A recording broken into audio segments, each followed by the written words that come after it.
오늘도 하나님의 은혜와 평강이 우리 모든 성도님들의 삶과 가정에 충만하시기를 기원합니다. 오늘은 히스기야 왕의 이야기를 통해서 하나님의 은혜를 나누어 보고자 합니다. 히스기야는 잘 아시겠지만 정말로 큰 믿음의 사람이었고 유대 왕들 중에서도 가장 뛰어났다라고 하는 평가를 받습니다. 그래서 성경의 평가 중에서 한 군데를 보면 히스기야가 다윗의 모든 행위와 같이 정직하게 행했다라고 나옵니다. 이스라엘 최고의 왕인 다윗과 견주어질 정도로 그렇게 위대한 왕으로 표현되고 있는 것입니다. 히스기야는 왕이 되자마자 닫혀 있었던 성전의 문을 열고 보수했으며 무너져 있었던 이스라엘 민족의 제사를 회복한 자입니다. 또한 나라 곳곳에 있었던 악한 우상들을 다 제거하고 하나님의 마음을 시원케 하며 기쁘게 했던 그래서 큰 축복을 받은 왕입니다. 그러나 안타깝게도 오늘 말씀에서처럼 히스기야의 마지막 모습은 그리 좋지가 않습니다. 축복이 아니라 저주에 가까운 모습입니다. 이것은 히스기야뿐만의 이야기는 아닙니다. 역대 다른 왕들도 보면 처음에는 좋았을지라도 그 마지막이 안 좋은 자들이 있습니다. 솔로몬 왕도 처음에 시작이 얼마나 좋았습니까? 1000번제를 하나님께 온전히 드리고 하나님께 지혜뿐만이 아니라 왕으로서 받을 수 있는 모든 축복을 받은 자가 솔로몬 왕입니다. 그러나 역시 솔로몬도 마지막에 좋지가 않았습니다.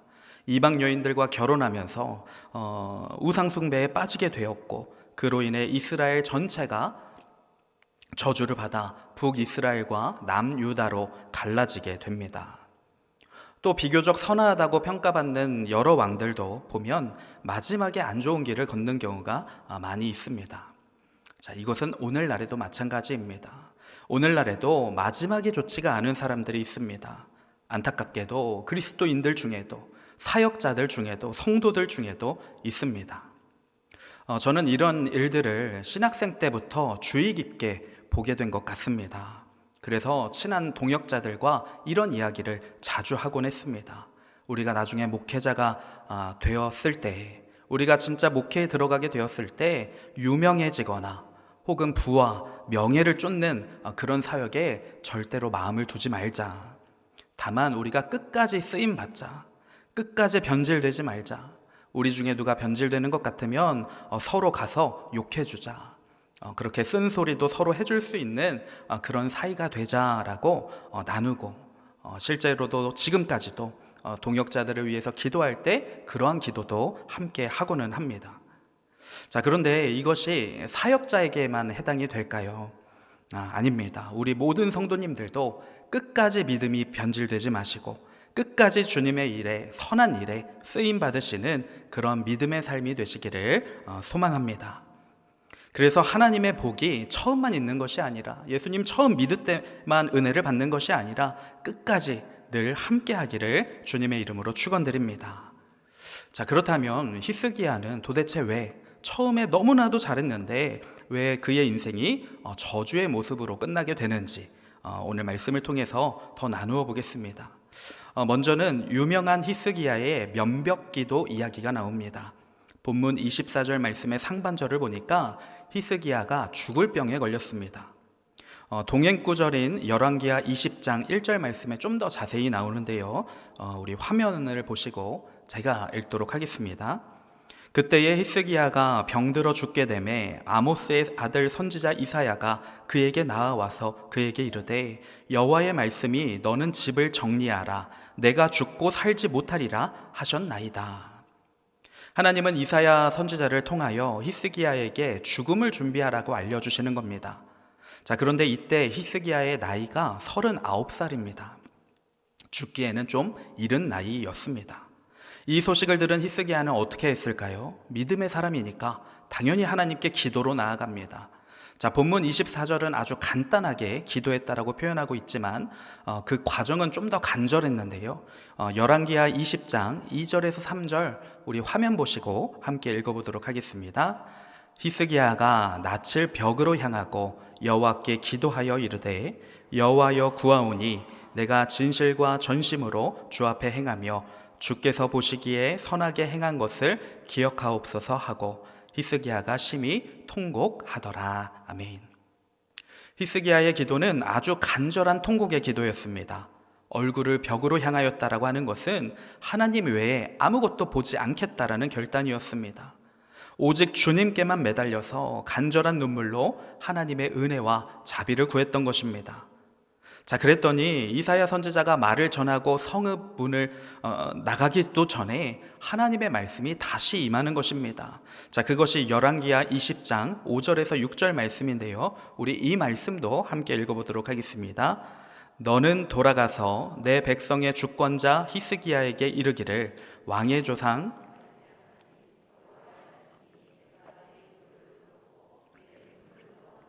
내가 너를 낫게 하리니 내가 3일 만에 여호와의 성전에 올라가겠고 내가 내 날에 15년을 더할 것이며 내가 너와 이 성을 아수르의 왕의 손에서 구원하고 내가 나를 위하고 또 내 종 다윗을 위함으로 이 성을 보호하리라 하셨다 하라 하셨더라. 아멘. 하나님께서 히스기야 왕의 이 간절한 기도와 눈물을 보시고 마음을 바꿔 주신 것입니다. 히스기야의 병을 고쳐주셨을 뿐만 아니라 생명을 15년이나 더 연장해 주셨습니다. 그리고 당시 가장 강력했던 아수르 민족에게서도 보호해 주신다고 약속하십니다. 이것뿐만이 아닙니다. 불안해하면서 증표를 구하는 히스기야를 위해서 기적까지 보여주십니다. 우리 열왕기하 20장 11절 말씀은 제가 읽어보겠습니다. 선지자 이사야가 여호와께 간구하매 아하스의 해시계 위에 나아갔던 해 그림자를 10도 뒤로 물러가게 하셨더라. 당시에 해시계가 있었는데 그 해 그림자를 뒤로 10도 물러나게 해주셨다는 것입니다. 시간이 거꾸로 간 것이나 마찬가지죠. 하나님은 이렇게 말도 안 되는 초자연적인 기적도 보여주시면서 히스기야의 마음을 안심시켜 주시는 것입니다. 하나님께서 히스기야를 얼마나 아끼시고 사랑하셨는지 보여주는 사건입니다. 하나님은 이처럼요 우리의 아버지가 되어주시고 사랑의 근원이십니다. 그래서 사랑하는 자녀가 눈물과 간절함으로 기도하며 나아올 때에 결코 외면치 않으십니다. 그래서 성경에 보면 눈물로 하는 기도에 응답하실 때가 굉장히 많습니다. 특히 믿음 있는 자의 기도, 하나님만 의지하는 자, 그런 자가 간절히 눈물로 기도하면요 하나님은 어떻게든 그 자녀의 눈물을 거두어 주시기 위해서 응답하여 주시는 것입니다. 자, 대표적으로 하나님은 출애굽한 이스라엘 백성들 큰 죄악을 지을 때마다 하나님께서 진노하셔서 심판하시거나 아예 민족 자체를 멸하시려고 하신 적도 있습니다. 근데 그럴 때마다 누가 기도했나요? 모세가 주님 앞에 간절히 엎드려서 생명을 걸고 기도를 한 적도 있습니다. 그래서 그 간절한 믿음의 사람 모세의 기도에 하나님이 응답하셔서 하나님께서 뜻을 돌이키시고 이스라엘을 구원하여 주신 적이 여러 번 있습니다. 또 아이를 갖지 못하던 여인 한나의 눈물의 기도 너무나 잘 아실 겁니다. 그 기도에 응답하여 주셔서 사무엘이 태어났습니다. 다윗도 마찬가지입니다. 많은 눈물로 주님 앞에 기도한 것이 이 시편에 많이 기록되어 있습니다. 하나님은 다윗의 눈물에 응답하셔서 정말 놀라운 일들로 역사하셨습니다. 예수님도 그러십니다. 눈물은 아니지만 이 겟세마네 동산에서 얼마나 간절히 기도하셨는지 땀방울이 핏방울이 되시기까지 기도하셨습니다. 하나님께서는 이 기도에 응답하셔서 예수님이 십자가의 사명을 끝까지 잘 감당할 수 있도록 도우셨습니다. 자, 이처럼 믿음 있는 자의 기도는 능력이 있다는 것입니다. 사실 하나님은 믿음이 연약한 자들의 부르짖음도 쉽게 외면하지 않으시는 그런 자비로우신 분이십니다. 자, 그랬기에 수없이 타락했던 이스라엘 백성들이 굉장히 많은 구원의 은혜를 경험하게 된 것입니다. 하물며 믿음으로 사는 자의 기도입니다. 히스기야는 믿음의 사람, 민족의 예배를 회복시키고 우상들을 제거하며 정말 하나님의 뜻대로 순종했던 자였습니다. 그러한 자가 벽만 보고 눈물로 기도하는 겁니다. 하나님께서 가만히 계실 수가 없습니다. 그래서 응답하셔서 15년 생명 연장이라는 엄청난 기적과 당시 가장 강력했던 아수르 민족에게서도 구원하여 주시는 놀라운 역사를 허락하시는 것입니다. 자, 여기까지는 우리가 본받을 만하고 너무나 좋은 이야기, 우리도 그래 열심히 기도하자, 믿음의 사람으로서 기도하자라고 결단할 수 있는 부분입니다. 그런데 이후에 본문의 한 구절로 분위기가 완전히 바뀌어 버립니다. 우리 본문 25절 말씀 제가 읽어보겠습니다. 히스기야가 마음이 교만하여 그 받은 은혜를 보답하지 아니하므로 진노가 그와 유다와 예루살렘에 내리게 되었더니. 자, 히스기야의 마음에 갑자기 교만이 들어와서 그 마음이 얼마나 악했던지 하나님이 유다 민족 전체에게 진노를 내리실 정도라 이렇게 말씀합니다. 자세한 내용은 열왕기 말씀으로 좀 더 볼까요? 열왕기 하 20장 12절에서 13절 말씀은요, 우리가 함께 읽어보겠습니다. 그때에 발라단의 아들 바벨론의 왕 브로닥 발라단이 히스기야가 병들었다 함을 듣고 편지와 예물을 그에게 보낸지라. 히스기야가 사자들의 말을 듣고 자기 보물고의 금은과 향품과 보배로운 기름과 그의 궁기고와 창고의 모든 것을 다 사자들에게 보였는데 왕궁과 그의 나라 안에 있는 모든 것 중에서 히스기야가 그에게 보이지 아니한 것이 없더라. 그냥 이 글만 읽으면 무슨 큰 죄를 지었나 할 수도 있습니다. 하지만 중심을 보시는 하나님께서는 이 모든 행동이 히스기야의 교만에서부터 나왔다는 것을 아셨습니다. 이때는 유다에 쳐들어왔던 아수르의 큰 군대를 하나님의 기적과 은혜로 물리친 뒤의 일입니다. 바벨론 민족 입장에서는요, 굉장히 궁금했을 것입니다. 당시 바벨론은 아직 커지지 않았을 때의 시기거든요. 이들도 아수르라고 하는 강력한 민족과 대항하고 있었던 나라였기 때문에 이 작은 유다의 나라가 어떻게 해서 아수르에게 점령당하지 않고 오히려 그들에게 큰 타격을 입혔는가, 이런 부분에 대해서 굉장히 궁금했을 것입니다. 더군다나 히스기야 왕이 죽을 병에 걸렸음에도 모든 것을 회복하고 기적적으로 나았다는 이야기까지 들었으니 겸사겸사 예물을 들고 와서 그 땅을 정탐하기 위한 목적도 있었던 것입니다. 자, 그런데 히스기야는 교만하여져서 전혀 바벨론의 사자를 경계하지 않았고 자랑하기에 바빴습니다. 우리는 아수르에게서도 승리했고 이만큼이나 부유하고 이만큼이나 능력이 있다라고 그렇게 자랑하는 것입니다. 다 하나님의 은혜로 주어진 것들인데 히스기야는 은연중에 모든 공을 자신에게 돌렸던 것 같습니다. 그렇게 자랑하다 보니 바벨론의 사자에게 나라의 모든 사정과 정보들을 다 넘겨주게 된 것입니다. 오늘 본문 27절에서 30절은 히스기야가 이렇게 교만해진 환경이 나오고 있습니다. 제가 읽어드리도록 하겠습니다. 27절, 히스기야가 부와 영광이 지극한지라 이에 은금과 보석과 향품과 방패와 온갖 보배로운 그릇들을 위하여 창고를 세우며 곡식과 새 포도주와 기름의 산물을 위하여 창고를 세우며 온갖 짐승의 외양간을 세우며 양떼의 우리를 갖추며 양떼와 많은 소떼를 위하여 성읍들을 세웠으니 이는 하나님이 그에게 재산을 심히 많이 주셨음이며 이 히스기야가 또 기온의 윗샘물을 막아 그 아래로부터 다윗성 서쪽으로 곧게 끌어들였으니 히스기야가 그의 모든 일에 형통하였더라. 자, 이 말씀만 보면 굉장히 좋습니다. 히스기야에게 부와 영광이 넘쳐나는 복이 임했다는 것입니다. 재물과 가축이 차고 넘쳐서 창고를 짓고 외양간을 더 세워야 하고 성읍을 더 지어야 할 정도였습니다. 모든 일에 형통함까지 임했습니다.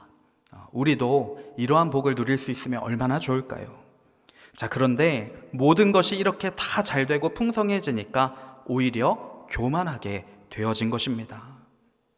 히스기야는 풍성한 복에 하나님께 더욱 감사하고 더 겸손히 주님을 높였어야 합니다. 하나님의 하신 일들을 널리 전파해야 했습니다. 그러나 편안해지니까 하나님을 찾지 않고 나 중심적으로만 살다가 결국 교만죄에 넘어지게 된 것입니다. 하나님은 이러한 마음을 아시고 히스기야를 시험하셨다라고 말씀합니다. 우리 본문 31절 우리 함께 읽어보도록 하겠습니다. 그러나 바벨론 방백들이 히스기야에게 사신을 보내어 그 땅에서 나타난 이적을 물을 때에 하나님이 히스기야를 떠나시고 그의 심중에 있는 것을 다 알고자 하사 시험하셨더라. 만약 성도님들은 히스기야와 같이 풍성한 축복이 임하게 된다면 어떠시겠습니까? 시험에 들지 않고 잘 통과하실 수 있으시겠습니까? 저는 이 말씀을 묵상하면서 한번 상상해 보았습니다.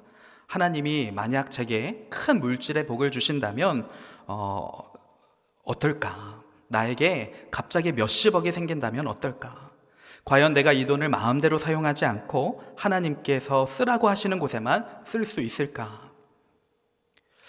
현실적으로 솔직하게 생각해 보았는데 이게 쉽지가 않은 것입니다. 상상인데도 불구하고 제가 이 돈과 씨름을 하게 되더라고요. 그래서 몇십억은 부족하게 되었습니다. 상상만으로도 몇백억은 있어야 좀 좋은 일도 많이 할 수 있고 교회도 세울 수 있고 그렇겠더라고요. 그러면서 지금 내 상황이 감사라는 것이 깨달아졌습니다. 엄청 풍족하진 않아도 새끼 밥을 너무나 잘 먹고 있고, 때론 삶에 부족한 부분이 있을지라도 간구하며 또 때를 기다리다 보면 하나님의 채우심을 경험할 수도 있고, 이러한 제 상황이 너무나 감사하게 느껴졌습니다. 오히려 넉넉하지 않기 때문에 순종할 수 있는 부분이 많다는 것도 깨달아졌습니다. 또한 히스기야처럼 유명하지 않고 높은 자리에 있지 않음에도 감사하게 되었습니다. 만약에 내가 히스기야 왕 같은 자리에 있었다면 끝까지 교만하지 않을 수 있을까? 라고 생각해 보았을 때 장담할 수가 없는 것입니다. 그 자리에는 엄청난 시험과 유혹들이 늘 있을 것입니다. 그래서 부족해도 연약해도 하나님께 매달릴 수밖에 없는 지금의 상황에 감사해야겠다라는 생각이 역시 들었습니다. 우리는 예수님을 잘 믿는 자들인데 왜 여전히 문제가 있고 고난이 있을까요? 우리가 너무 잘 되기만 하면 혹시나 교만해질까봐, 나태해지거나 시험에 걸려 넘어져 큰 죄를 지을까봐 그래서 허락하시는 주님의 은혜는 아닐까요? 고난이 있어야 하나님을 떠나지 않기 때문에, 우리가 좀 힘들어야 하나님을 더 찾기 때문에, 그래야 기도하니까, 그래야 구원의 자리에 계속 있을 수가 있으니까, 그래서 우리에게 주시는 상황들일 수가 있다는 것입니다. 그러므로 하나님의 자녀에게 주어진 모든 상황은 다 은혜인 줄 믿습니다. 이 사실을 기억하시면서 모든 상황 속에서 언제나 감사를 고백할 수 있는 우리 모든 성도님들과 제가 되기를 간절히 소망합니다. 다시 말씀으로 돌아가겠습니다. 믿음이 변질되어 교만해진 히스기야에게 이사야 선지자가 다시 찾아옵니다. 열왕기하 20장 16절에서 18절 말씀 제가 읽어드리겠습니다. 이사야가 히스기야에게 이르되 여호와의 말씀을 들으소서. 여호와의 말씀이 날이 이르리니 왕궁의 모든 것과 왕의 조상들이 오늘까지 쌓아두었던 것이 바벨론으로 옮긴 바 되고 하나도 남지 아니할 것이요, 또 왕의 몸에서 날 아들 중에서 사로잡혀 바벨론 왕궁의 환관이 되리라 하셨나이다 하니. 자, 지금까지 쌓아온 히스기야가 자랑했던 그 모든 것들이 이제 무너질 것이고 다 바벨론에게 빼앗기게 될 것이라는 저주의 말씀입니다. 심지어 히스기야의 후손들 중에서는 바벨론에게 잡혀가 환관이 되어지는 그런 수모도 겪게 될 것이라 말씀합니다. 자, 그나마 다행인 것은요, 히스기야가 이때 바로 회개했다는 것입니다. 우리 본문 26절 함께 읽어보겠습니다. 히스기야가 마음이 교만함을 뉘우치고 예루살렘 주민들도 그와 같이 하였으므로 여호와의 진노가 히스기야의 생전에는 그들에게 내리지 아니하니라. 아멘. 다행입니다. 히스기야가 바로 뉘우쳤기 때문에 당대에는 그 벌이 유다 땅에 내리지 않았습니다. 자, 그러나 후손들에게는 그 저주를, 그 벌을 전해주게 되는 최악의 조상이 되고 만 것입니다. 자, 그런데 히스기야는 이런 상황에 만족하는 모습을 보이고 있습니다. 우리 열왕기하 20장 19절 말씀도 함께 읽어보도록 하겠습니다. 시작. 히스기야가 이사야에게 이르되 당신이 전한 바 여호와의 말씀이 선하니이다 하고, 또 이르되 만일 내가 사는 날에 태평과 진실이 있을진데 어찌 선하지 아니하니려 하니라. 어떻게 보면 히스기야는 회개도 했고 하나님의 선택에 순복하는 겸손한 모습처럼 보이기도 합니다. 자, 그러나 자신이 죽는다고 할 때는 어떻게 했습니까? 벽을 보고 눈물로 정말 간절히 매달렸던 히스기야가요, 이제는 나 때는 괜찮다, 나는 피해가 없고 후손들에게 저주가 넘어간다고 하니까 안도하고 있는 것입니다. 이러한 태도에 저는 실망스러운 마음이 참 많이 들었습니다. 자, 이렇게 히스기야는 위대한 업적도 이루고 나라를 부강하게 만든 왕이지만 결국 그로 인하여 후손들이 저주를 받게 되고 끝내 유다 민족은 바벨론 제국에 멸망하고 맙니다. 히스기야는 이렇게 축복도 받고 저주도 받은 애매한 왕이 되어버린 것입니다. 자, 그래서 생각해 봅니다. 히스기야가 만약에 큰 병에 걸렸을 때 하나님께서 죽음을 준비하라고 알려주셨을 그때 말씀에 순종하였다면, 그때 죽음을 준비하였다면 어땠을까요? 사실 이렇게 하나님께서 죽음을 예고해 주시고 준비하라고 알려주시는 경우는요, 매우 드뭅니다. 이렇게 알려주시는 것 자체가 사실은 축복인 것입니다. 히스기야는 갑자기 죽음을 맞이한 것이 아니라 하나님이 정리하고 죽음을 준비할 수 있는 시간을 허락하셨습니다. 그러나 히스기야는 인간적으로 죽음이 너무나 두려웠고 억울했습니다. 더 오랫동안 살면서 이 세상을 즐기고 싶었습니다. 그래서 간절히 눈물로 기도했고 생명을 얻게 되었습니다. 기도로 아수르 민족도 물리치고 부와 명성을 얻었습니다. 이제 히스기야를 그 누구도 무시하지 못하고 다른 민족들도 다 우러러보며 히스기야에게 예물을 가져올 정도로 그렇게 축복을 많이 받았습니다. 자, 그러나 결과적으로 보면 그 축복으로 인해 히스기야가 교만해졌고 저주를 받게 된 것입니다. 오히려 그러한 축복을 많이 받지 않았다면 끝까지 선했던 왕으로 아름다운 마지막을 보여줄 수 있지 않았을까요? 그런 생각도 해봅니다. 그런 인물 중에 모범적인 인물은 모세가 있습니다. 모세도 가나안 땅을 바로 앞에 두고 죽을 것이라는 하나님의 예고를 받습니다.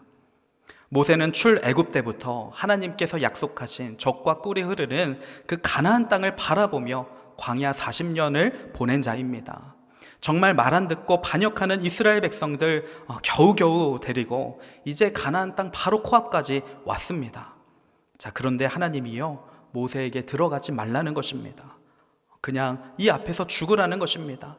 산에 올라가서 그 땅을 바라는 볼 수 있게 해줄 테니 여기서 죽어야 한다라고 말씀합니다. 인간적으로 보면 너무나 서럽고 서운하고 억울한 일입니다. 자, 그런데 모세는요, 이때 하나님께 눈물로 매달리거나 조르지 않았습니다. 순순히 그 명령에 따라 여호수아에게 리더의 자리를 물려주고 조용히 산에 올라가 최후를 맞이합니다. 자, 그래서 모세는 마지막까지 아름답습니다. 만약 모세가 꾸역꾸역 하나님께 우겨서 가나안 땅에 들어갔다면 그 마지막이 아름다울 수 있었을까요? 예수님께서도 죽음을 앞두시고 십자가를 피할 수만 있다면 피하게 해주십시오. 하나님께 간절히 기도했습니다. 그러나 끝까지 주장하진 않으시고 마지막에는 주님의 뜻대로 해달라고 기도하십니다. 그리고 주님의 뜻대로 묵묵하게 십자가를 지셨습니다. 그렇기에 당시 가장 큰 저주의 상징이었던 십자가가 지금은 가장 큰 축복인 구원의 상징이 된 것입니다.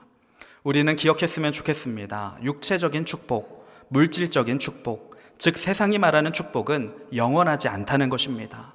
그 축복도 물론 하나님이 주시는 복들이지만 그 복들은 언제든지 우리를 저주의 자리로 옮겨가게 할 수 있는 그런 세상의 것들입니다.